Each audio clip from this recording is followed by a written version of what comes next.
humanity learned the Earth's magnetosphere would collapse sometime in the next half-century, eliminating all life on the planet. Decisive action was required, but the secure transport of an entire civilization would demand a new kind of cooperation, a new kind of courage, and a new kind of union. Thus, in 2159, the United Colonies were formed to make that journey possible. Just 1 year later, the Galileo, the first of many colony ships, touched down here on Jemison, beginning a new era of human history, the age of the United Colonies. The effort and planning it must have taken to evacuate literally the entire planet. Can you imagine? The logistics alone must have been mind-boggling.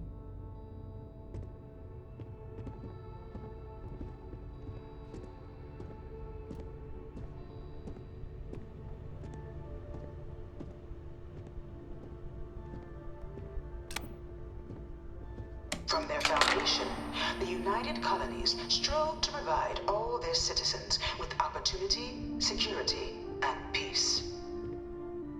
But there were those among the UC that still wanted something more: independence. So in 2161, the UC issued the Centaurus Proclamation, granting UC citizens the right to settle distant worlds and form their own sovereign powers. It wasn't long before the first new faction, the Free Star Collective, was formally organized in 2188, later followed by House Varun, revealing themselves to the universe in 2230. The result of the Centaurus Proclamation has always left me torn. So much conflict arose as a result. Was it worth it?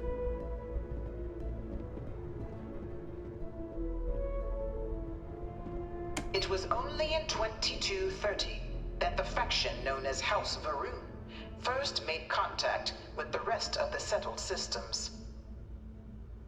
Founded by the passengers of a colony ship that had left New Atlantis and disappeared 4 decades earlier, House Varun was a faction unlike any other. A theocracy dedicated wholly to the beliefs of its isolationist founder, Jinan Varun. House Varun initially made overtures of peace towards the rest of the settled systems. They claimed their only intention was to spread the word of their god, the Great Serpent. But none could have guessed that this worship might take the form of a bloody war, the Serpent's Crusade.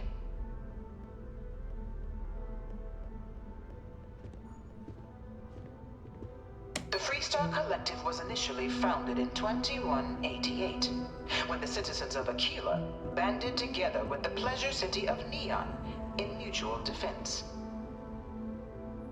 But in 2194, after the deployment of a UC medical star station in orbit around their world, the citizens of Narion also requested to join the collective.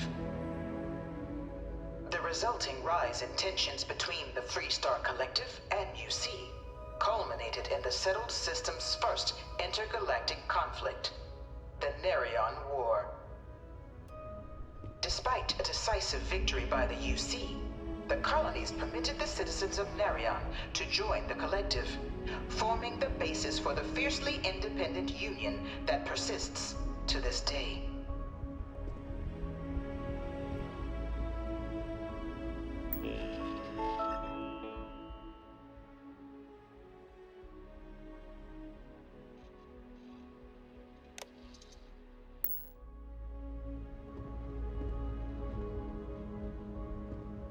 Beginning in 2240, House Varun forces declared all-out war on the rest of human civilization, initiating the Serpent's Crusade.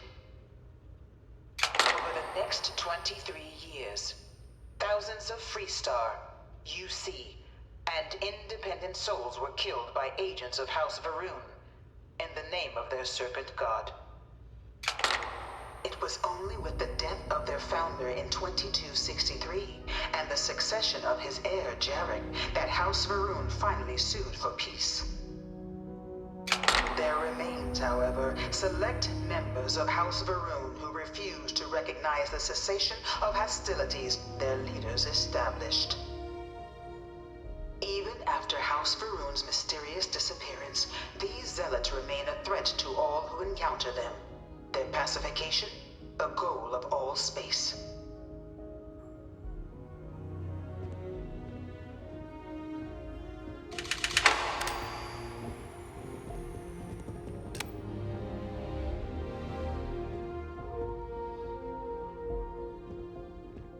Of the many conflicts between the galaxy's factions, none was more brutal than the recent colony war between the UC and the Freestar Collective.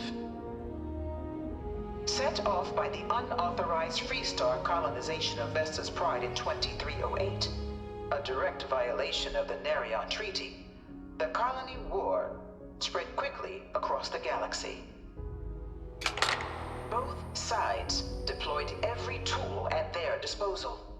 Armadas of warships, mechanized combat platforms, or mechs, even bioengineered alien creatures, the infamous UC xenoweapons.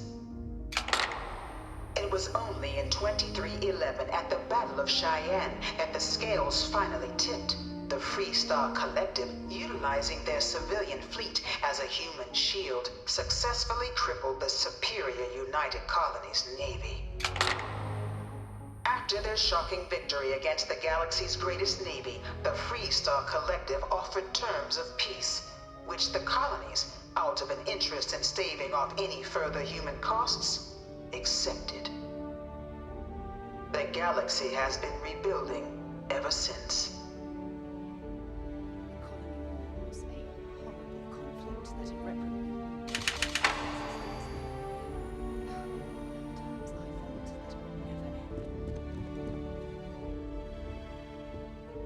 Few settled worlds were left untouched by the colony war.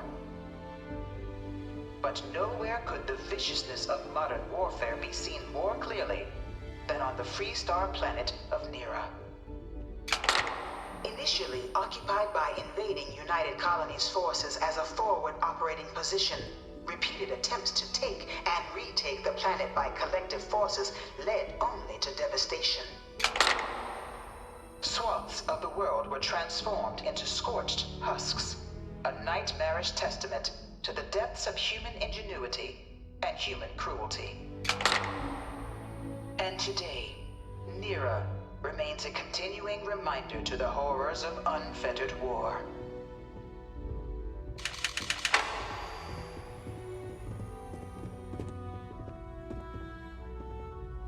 You think the Freestar Collective's got a place like this? Probably take too many bribes to get it off the ground.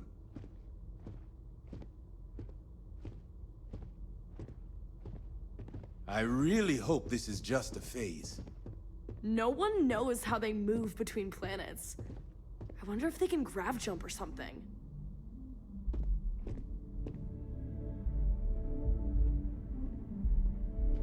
In the midst of the colony war, a different kind of tragedy struck the UC city of Londinian.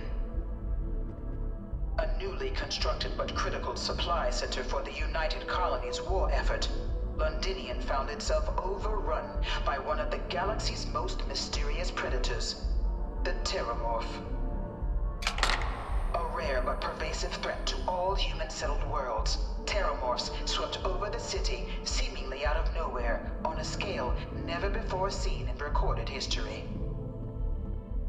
Valiant efforts by the UC military slowed the onslaught, but the creatures proved unstoppable.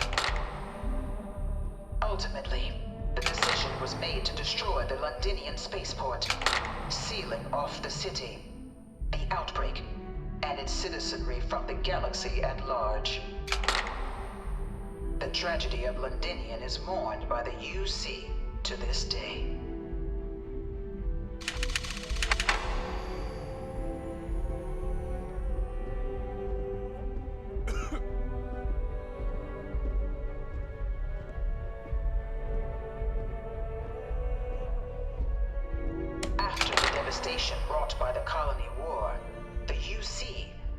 Freestar Collective came together to ratify a treaty that became known as the Armistice. Both sides agreed to a vast reduction in standing forces, and that xeno-weapons and mech warfare would be outlawed. All related research was sealed away, accessible only in cases of dire emergency. But the Collective had another demand, that the active commanders of the UC military stand trial for their actions. The United Colonies, in the interest of peace and galactic security, agreed. In 2311, 3 United Colonies senior officers were found guilty. Commander Henry Durant, General Indira Rastogi, and Fleet Admiral Francois Sanon, known better as Ve Victus. All were sentenced to death for their actions, bringing the colony war to a close and returning peace to the galaxy at long last. I was a strong supporter of the armistice. All of the tactics that both sides used against one another. It had to end.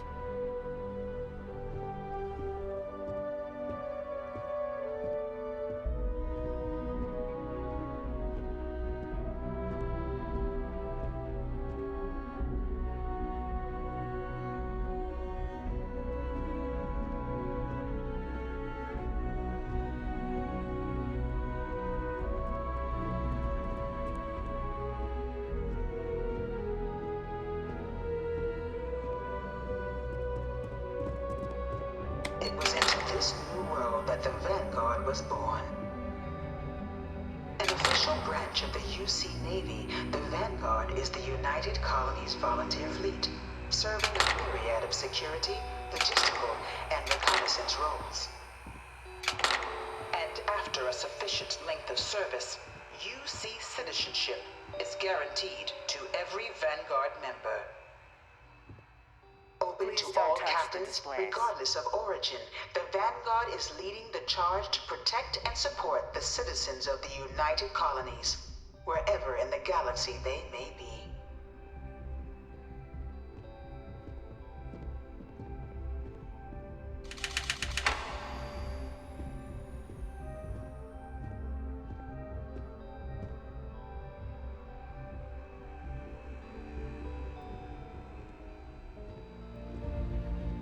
No one is born a United Colonies citizen.